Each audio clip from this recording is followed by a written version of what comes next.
क्रोध भी धर्म है, काम भी धर्म है, लोभ भी धर्म है, गाली देना भी धर्म है, गोली मार देना भी धर्म है। अब ठीक रहा, आप लोग आराम से बैठे, पूरी हमारी मेहनत होगी कि आप भी तो दिमाग खर्च करो। अब हम बहस करेंगे, हमने बोला तो हम भागेंगे थोड़ी। तो आपने काम को धर्म कैसे कह दिया?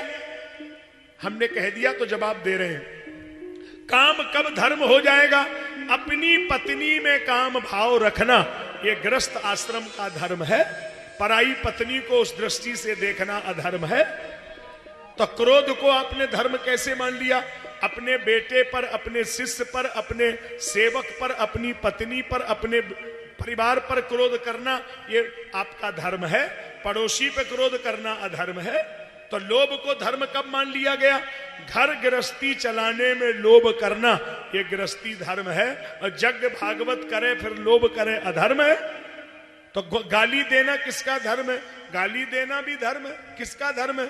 चोर पकड़ा जाए और दरोगा अगरबत्ती जला के पूछे कर्पूर गौरम करुणावतारम त्वमेव माता, तो क्या वो कोई बता देगा? उसके तो दूसरे ही मंत्र बोलने पड़ेंगे।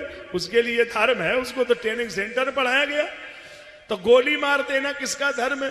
गोली मार देना भी धर्म है। किसका धर्म है? जम्मू कश्मीर में आईटीबीपी का जवान कहने लगा अहिंसा परमो धर्म, तो इसके लिए थोड़ा ही खड़ा किया गया। वो तो 17 मारे, 47 मारो, मारो जितने मार पाओ, उसके लिए मारना ही धर्म है।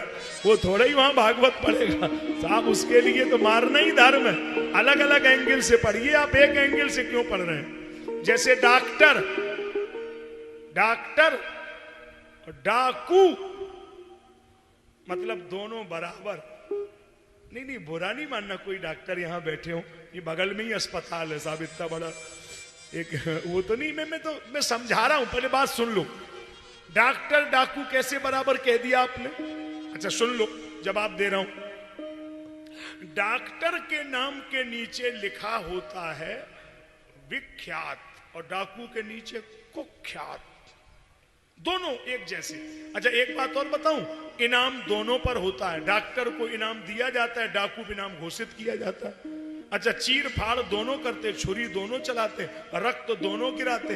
अच्छा और देखो, दोनों के नाम की एक ही राशि है, डॉक्टर डाकू एक ही राशि, और दोनों का मतलब राशि, मरे जिए चाहे कोई। हर एंगल से मिलाओ आप, दोनों बराबर ही निकल रहा मामला। एक जगह मामला फंस गया, कहां? डॉक्टर समाज का सम्मानित व्यक्ति है, डाकू अपमानित व्यक्ति है। क्यों? छुरी का प्रयोग डॉक्टर भी करता है, छुरी का प्रयोग डाकू भी करता है, लेकिन डाकू छुरी का प्रयोग किसी की जान लेने के लिए करता है और डॉक्टर छुरी का प्रयोग किसी को जान देने के लिए करता है। इसलिए डॉक्टर सम्मान का श्रेष्ठ पात्र है, डाकू उसका कंपैरिजन नहीं होगा। एक एंगल से आप क्यों पढ़ते हैं? दोनों एंगल से पढ़िए हैं। जैसे राम राम सत्य है, बोलो ना, है बोलना चाहिए तो बोला करो। आप लोग कितनी बढ़िया बात है, राम राम सत्य बोला करो, बहुत बढ़िया बात है। अच्छा किसी के लड़का की बारात जा रही हो, सोई तुम बोल देना, सोई तुम्हारे समझ में आई दे। इतना लोग तुम्हें पीटेंगे, फिर नहीं कहोगे कि मनोज अवस्थी भागवत सुनने गए। अरे तुम होश में नहीं सुन रहे, हम जिम्मेदारी थोड़ी देंगे। अरे भाई राम राम सत्य है, इसका मतलब ये थोड़ी है कि वो मोर बांधे खड़ा तुम कह दो राम राम सत्य। तुम्हें देश काल परिस्थिति का ज्ञान होना चाहिए। किताब पढ़ने से थोड़ी कोई ज्ञानी हो जाएगा। किताब पढ़ने के बाद देश काल परिस्थिति का ज्ञान होना चाहिए। यद्यपि शुद्धम लोक विरुद्धम नहीं करणीयम नहीं करणीयम नहीं करणीयम। शुद्ध हो, लोक विरुद्ध हो गया तो अधर्म मान लिया जाएगा। दोनों एंगल से पढ़िए ना। हम लोग दुनिया भर में जाते हैं, सब दिमाग लगा के बोलना होता है। ऐसे थोड़े ही है कि हम जो कह दें वही ठीक है। अब इसमें पुराण में लिखा है जजमान को प्रातः 4 बजे स्नान करना चाहिए। हम बेला में बोलेंगे, बेला में बताएंगे 4 बजे जजमान को स्नान करना है।